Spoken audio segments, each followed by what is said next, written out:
Please explain the connection between yoga, meditation, and mental health.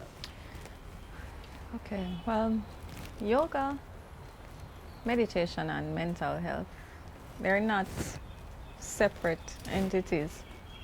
Yoga is a biopsychosocial art of living. It's really a tool to help one to achieve your highest state of well-being. Meditation is an integral part of the practice of yoga. And to say yoga and meditation is almost like a misconception, because yoga is not just asanas, which a lot of people will see on social media, which is the physical postures.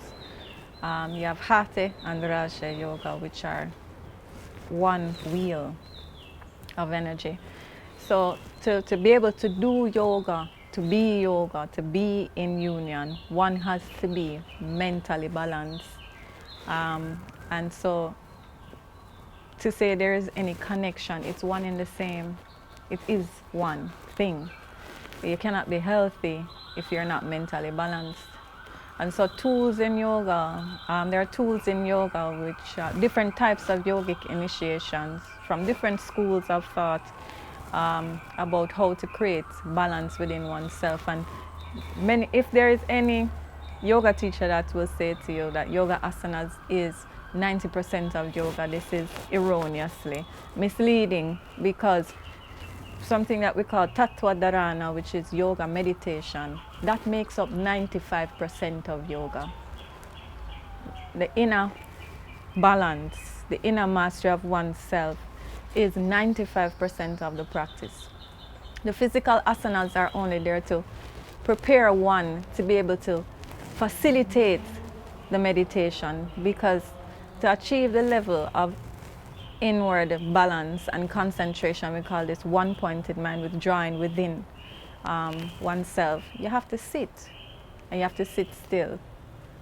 You have to be able to control your breath. Breath is the master of the mind. Iyengar will say breath is the master of the mind, because this is very true. If you have fast, rapid breathing, your thoughts are rapid. If you have slow, steady breathing, you are able to control your thoughts, to direct the mind at one pointed concentration a lot better when you have mastery over your breath, which is what we call pranayama. Pranayama is an art form that helps one to become familiar with breath, to feel the sensation of the breath. People will say, I'm breathing, and you can feel the air, but what is breath? This is a type of meditation. What is breath really it's not just a simple question. You will be able to feel the sensation of breath, but is that the breath? What is breath? What gives life to the human body? Without breath, you're gone.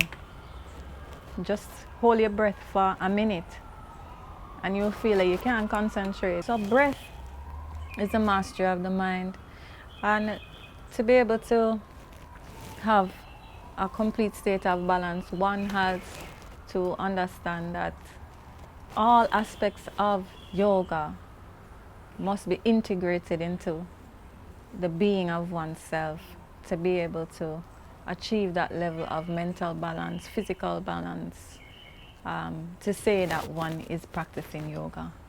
If you're only practicing the asanas, not to be insulting to anyone, which is a good introduction to the yoga, but it's not yoga in its entirety. It's good exercise, which is always a good start to have a more physically healthy body.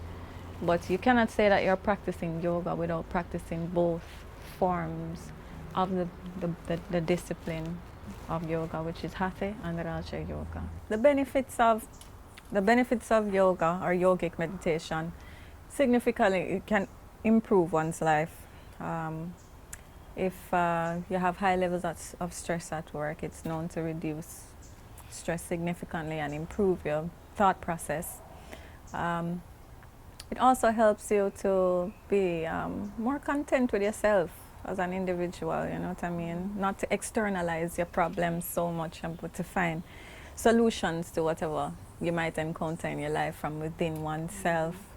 And And that is, I think, a very powerful tool to live in a modern world where you're overstimulated with all these solutions. Everybody have a solution to your problem. You have 10 different masters, you're going to be a very confused person. So the power to redirect one's eye inward is a very powerful thing, because you can discover the whole universe. You're just a piece of life on this planet, and if you want to learn about life, why would you look outside of yourself if you're already a part of what is outside of you? The most powerful thing you can do is to look within the deeper layers of one's self, within the layers of your mind, past the mind, because the mind is just one layer of consciousness, into a subtler state of pure consciousness where all the questions you can ask are already answered. Because there's nothing new. You're not the first human being to walk this planet to face these issues. And the spiritually adept ones that left a certain discipline behind for us to learn from, to make the way easier for us. Why not utilize the tools that are available to you so that you can maximize your experience as a being, a piece of this planet here, to be fully integrated into what is happening, the isness of life, what is happening around you. Life is not your psychological processes. And once you can move inward and separate yourself up from your thought process, because your thought is only for survival. It's not you. It's only a function of your biological self. If you can move your consciousness beyond the process of thought and enter into a subtler state of reality where you can observe your thought but not become it or chase it, then no matter what thoughts enter your mind, you're still at peace, you're still still. You're not racing and chasing. And that is what yoga, meditation can do for one's mental health, is to help you to become more deeply connected with your inner self and to create clarity of that thought process, to not be carried away into convoluted thoughts. Well, let me hear you say mountain.